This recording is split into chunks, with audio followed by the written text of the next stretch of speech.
대구시가 코로나19 확진자가 나온 동성로 일대 클럽 10곳에 대해 긴급 집합금지 행정명령을 내렸습니다.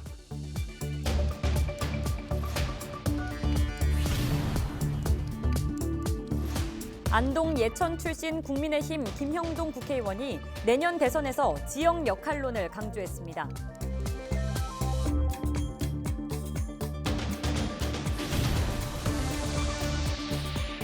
정부가 사립학교 사무직원 채용을 교육청에 위탁하도록 하는 방안을 추진하면서 일부 사립학교들이 반발하고 있습니다. 이유 살펴봅니다.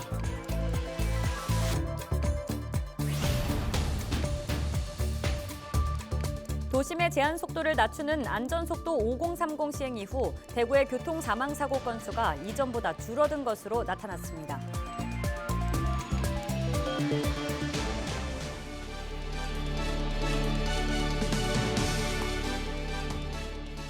여러분 안녕하십니까? 헬로티비 대구 경북뉴스입니다.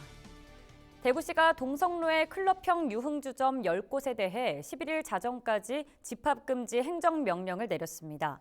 대구시는 최근 확진 판정을 받은 클럽 종사자와 이용자 등이 출입한 유흥주점을 다녀간 사람이 누적 4,500여 명에 이르는 등 추가 확산을 막기 위해 이 같은 조치를 내렸다고 밝혔습니다.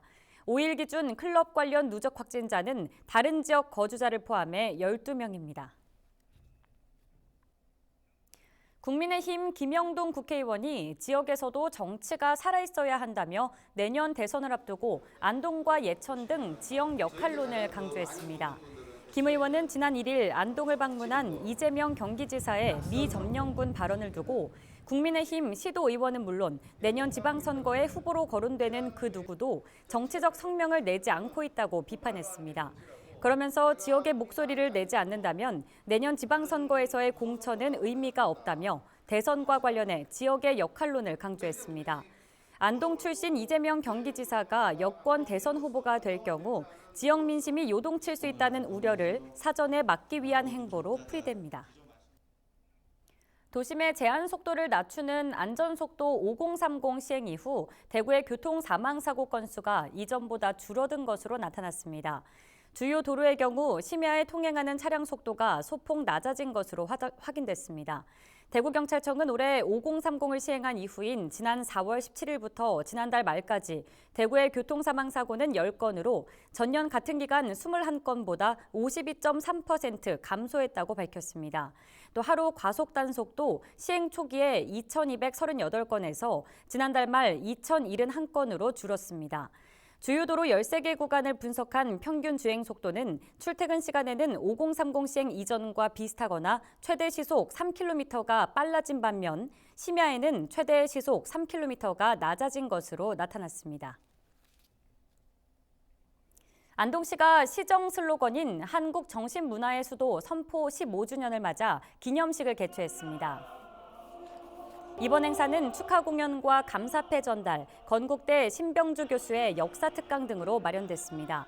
안동시는 지역이 지닌 정신문화와 도덕적 가치를 온 국민이 공유할 수 있도록 한국 정신문화의 수도 안동이라는 말을 특허청에 등록하고 지난 2007년부터 사용해 왔습니다. 정부가 사립학교 사무직원 채용을 교육청에 위탁하도록 하는 방안을 추진하고 있는데요. 일부 사립학교들은 사학 운영의 자유를 심각하게 침해하는 것이라며 반발하고 있습니다. 이슈앤피플에서 홍택정 사립초중고교 법인협의회 경북도 회장을 만나봤습니다. 영상으로 만나보시죠.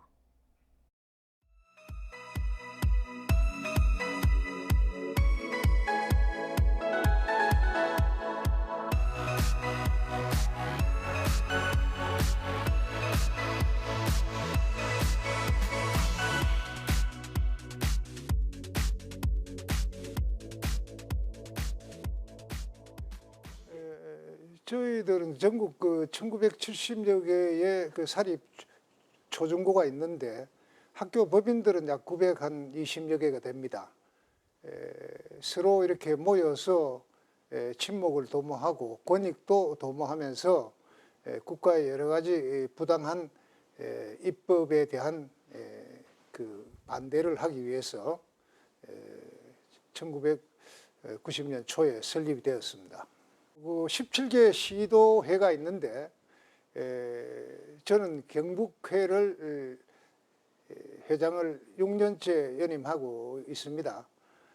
중요한 일들은 뭐 늘 국회에서 발의되고 있는 각종 그 사학 규제법에 대한 반대, 또 저희들 그 사립학교 신규 교사를 채용하는 문제, 이런 것도 현재는 타 지역에서는 그 위탁, 교육청 위탁을 강요하고 있지만은 원래 그 마지막 남은 그 사학의 인사권은 우리가 지켜야 되겠다는 그런 생각에서 경북 법인들이 동의해서 공동 관리해서 필기 시험을 시행하고 있습니다.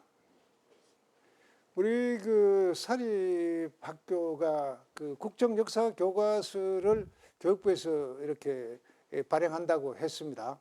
우리 전체 사학법인 연합회에서 그 정기 총회 때 지지 성명을 냈습니다. 그래서 저도 그 가급적이면 그 내용을 검토해 보고 채택을 하는 것이 안 좋겠느냐 하는 생각을 하고 합법적인 절차를 밟았습니다. 당시 김태동 교장 선생님이 학부모 운영위원회의 그 5대4의 동의를 받고 또 교사들 동의도 한 79%를 받았습니다. 처음에 교사 동의가 옵션이 있었지만은 나중에 교사 동의는 없어도 되는 것으로 됐기 때문에 저희들이 연구학교를 신청했는데, 이 본질은 국정교과서 연구학교라는 것은 검정교과서와 국정교과서를 두 가지를 가지고 혼용, 비교, 연구하는 목적을 가진 겁니다. 그런데 이게 마치 국정교과서 하나만 가지고 공부를 하는 것처럼 이렇게 와전을 하고 호도해서 저희 학교에 대해서 그 여러 가지 그 불법적인 교내까지 이렇게 난립을 해서 마지막에는 그 입학식까지 무산을 시켰습니다. 교장실에는 뭐 수시로 뭐 민노총, 전교조 뭐 여러 단체에서 수시로 들어와서 난립을 하고, 학교에서 시위, 각종 시위 뭐 여러 가지 그 정말 우리가 상식 밖에 그런 그 불법적인 일들이 일어났습니다. 그러나 마지막까지 저희들이 그 선택을 포기하지 않자 제일 먼저 해야 될 그 국정교과서 사용금지 가처분 신청을 마지막에 이제 그 법원에다가 신청했습니다. 사학의 그 자주성 없는 사학은 공립학교밖에 없습니다. 그럼 국가가 뜻대로 운영하는 것이 공립이니까 그러면 사학을 존재할 이유가 없으니까 저는 앞으로도 뭐 꼭 공공성을 강조하고 싶으면 국가에서 우리 사학을 정당한 평가에 의해서 인수를 해서 공립화하기를 바라고 있습니다.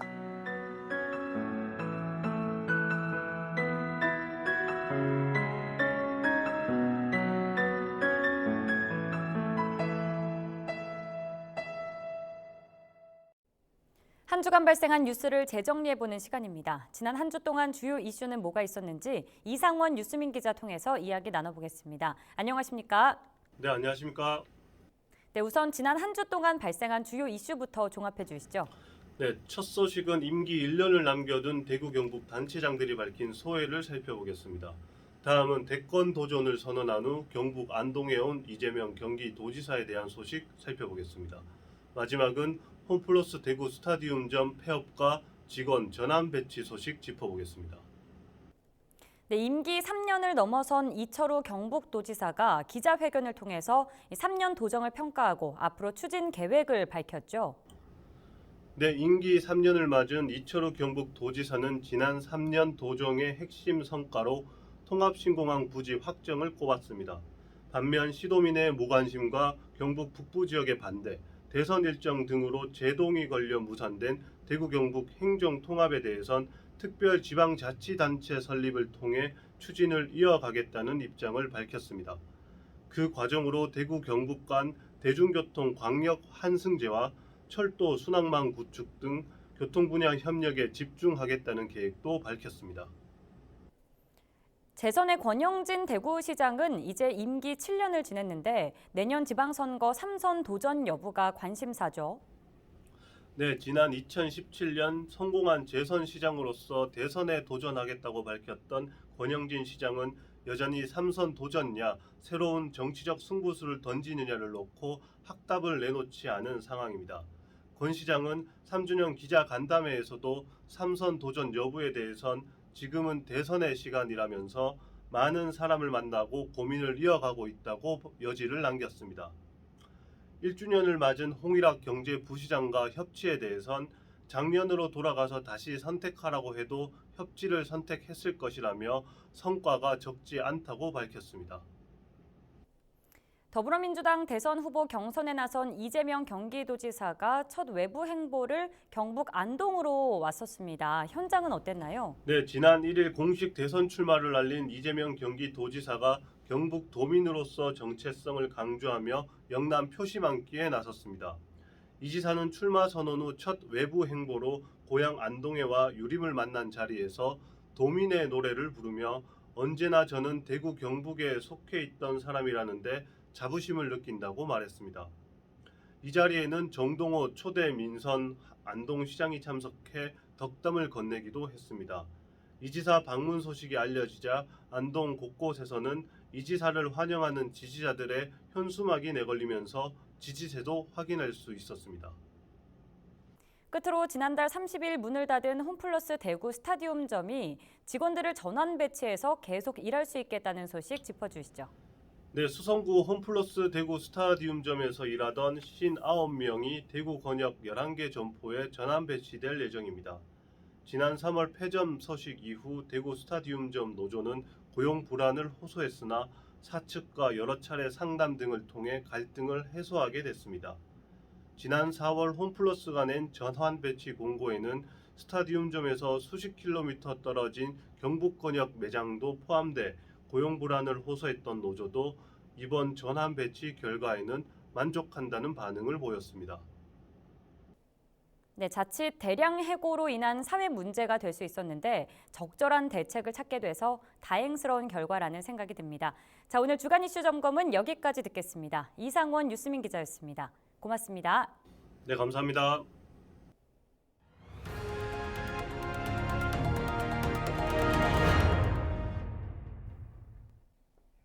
영천시는 금호읍 보건지소 2층에 부시장 직속의 경마공원 건설 추진단을 설치하고 현판식을 가졌습니다. 경마공원 건설 추진단은 경마기획 담당, 시설 담당의 2개 담당 체제로 행정, 토목, 건축, 농업 등 분야별 8명의 직원들로 구성됐습니다. 실무진 간 협력을 위해 경북도와 한국마사회 직원들의 자리 배치도 완료했습니다. 한국마사회는 지난 6월 영천시에 경마공원 조성사업 건축 허가를 신청했습니다. 9월 중 승인이 나면 내년 3월쯤 공사에 들어가 2024년 1단계 개장할 계획입니다. 지난해 발행 4개월여 만인 10월 초 판매 금액 3천억 원을 조기 소진한 대구 행복페이가 올해도 10월쯤에는 조기 소진될 전망입니다. 대구 행복페이 판매 금액은 상반기에만 약 5,600억 원에 달하는 등 올해도 대박 행진을 이어나가고 있는 가운데 대구시는 월별 판매 금액 제한을 검토하고 있습니다. 대구시는 대구 행복페이 판매 금액은 지난 2월부터 매월 상승하면서 지난해 예산 조기 소진으로 판매가 중단된 지 약 3개월 만인 지난 1월 881억 원의 판매고를 기록했다고 밝혔습니다. 2월 판매 금액은 801억 원으로 주춤했지만 3월부터 꾸준히 상승해 지난 5월부터 1,000억 원을 넘기고 있습니다. 생을 마감하는 순간에도 남을 위해 자신의 몸을 바치는 분들이 계시죠. 바로 장기기증인데요. 부산의 한 30대 남성이 오토바이를 타고 가다 교통사고로 뇌사 판정을 받자 자신의 장기를 기증했다고 합니다. 이 기증한 장기는 누군가의 심장이 되어 두근거리고 누군가의 눈이 되어 세상을 환하게 보고 있겠죠. 이 신체 일부가 타인을 위해 봉사하고 있다면 하늘나라로 가신 그분도 흐뭇해하고 있을 겁니다. 어두운 뉴스가 많은 요즘 세상, 가끔은 이런 밝은 뉴스가 있어서 기분이 좋네요. 뉴스 마칩니다. 고맙습니다.